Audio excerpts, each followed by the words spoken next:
Lauren Boebert is unable to find the lowest of lows. The other day, she complained publicly that John Fetterman brought a convicted murderer to the State of the Union address. So let's look at the life of this convicted murderer.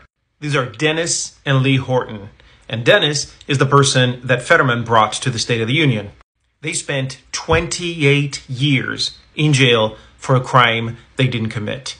They refused a plea deal because they maintained their innocence. They were eventually convicted of life without the possibility of parole, but fortunately, that was recently commuted, and the two brothers are now free. Dennis Horton's story, just like that of his brother, is a story of courage and endurance, but it's also the story of a criminal justice system that is systematically broken and that Lauren Boebert contributes to making more unjust and more broken every day she steps into the halls of Congress.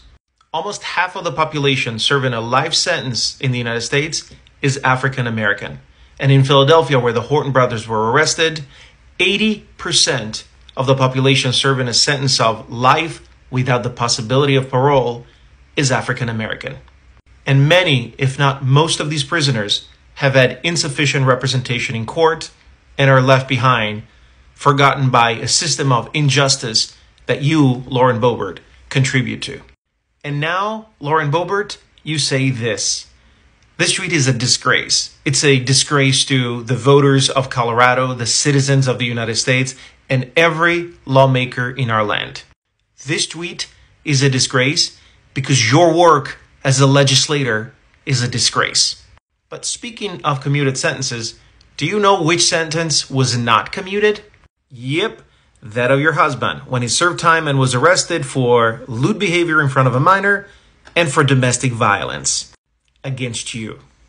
And since we're talking about rep sheets, let me remind you that these are some of the offenses on your record, Lauren Boebert, and they include driving in a manner that caused death or injury, failure to use child restraint in a vehicle, several failure to appear to a hearing, disorderly conduct, and interfering with police investigation. People of Colorado's District 3, you can do better than that.